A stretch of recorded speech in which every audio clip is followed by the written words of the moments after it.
Good morning, and today I'd like to talk to you about The Jungle Book by Walt Disney and what I think it's really about. And to me, it is the story of creation and the transition of man from an animal of the wilderness to a city dweller and the founder of civilization.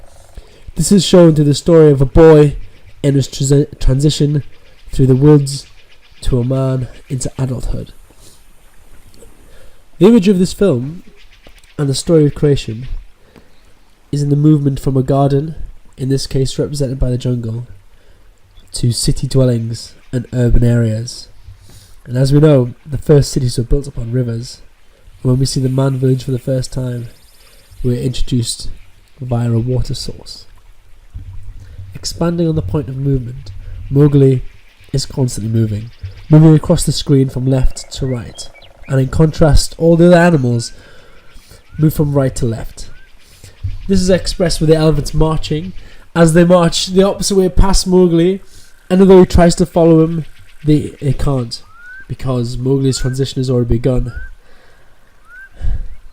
and his path away from the animals has been made. Another interesting point is that the monkeys, who are the great imitators of man, are fixed around some ruins in a mock human society, headed by a king and a hierarchy of servants.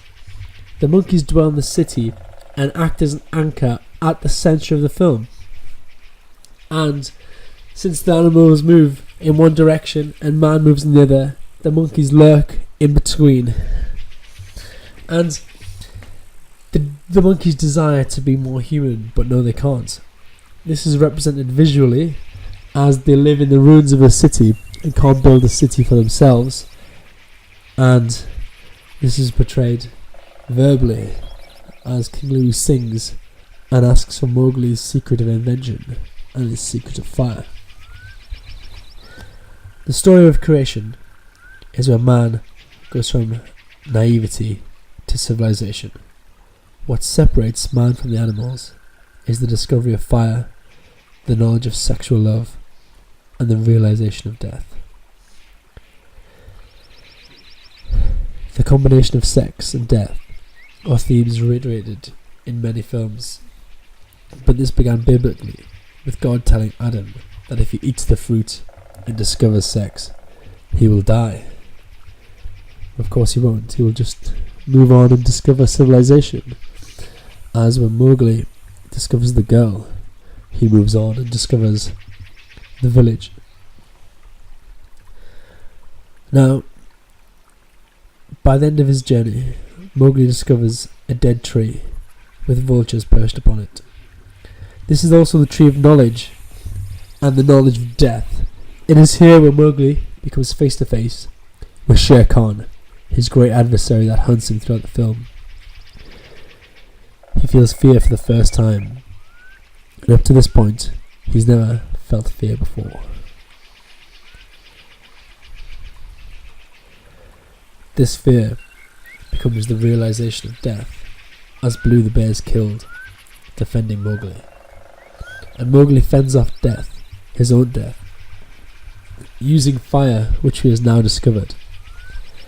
And the rain in this scene shows the tear of Mowgli mourning for Baloo. Now, I would like to talk about Baloo and Bagheera. They act to me as Mowgli's conscience. Bagheera is the logical aspect of his mind, knowing that his destiny is to march onward toward the man village, and that the only thing in the jungle for him is danger and death. While Baloo acts as the more jovial, take it easy sort of aspect of every person who just wants to relax and embrace life.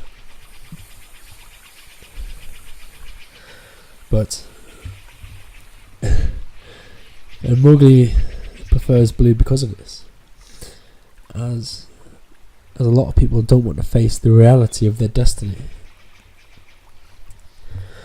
And Baloo also has another role as Mowgli's father, trying to raise him and protect him, and he treats him as his own cub.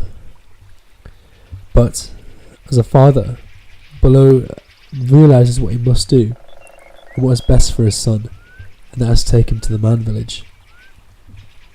And it is this fatherly love that causes Baloo to selflessly sacrifice himself. After this point, Mowgli arrives at the man village, and he is lured hypnotically by his lust for a girl who sings of her life in the village and of her desire to have a home and a husband. The hypnotic expression on Mowgli's face is a reflexive smile when it is lured by the singing snake Kaa, a hint back to Genesis, where Eve is lured by the snake and then lures Adam.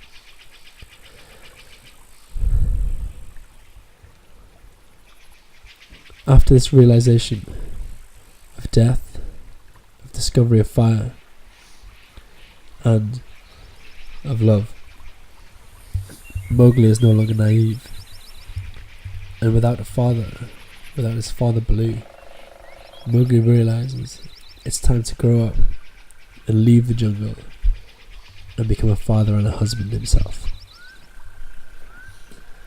A few more points about the final scene, which is my favourite scene in film, is where Mowgli makes the transition itself from the jungle to the village. And when he first makes eye contact with the girl, it is a reflection in the water. And when he falls into the water, he is symbolically baptized in his new life in the village, as he never looks back to the jungle and can never go back.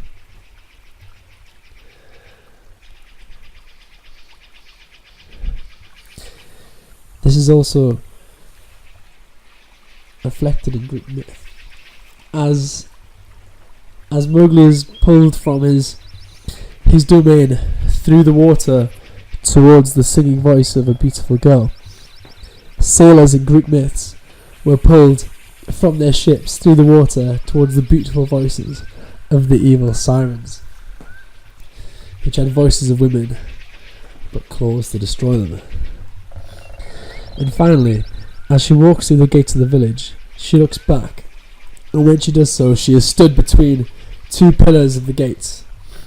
And this is a direct painting of the Tara-Card, the High Priestess. Anyway, thanks for listening.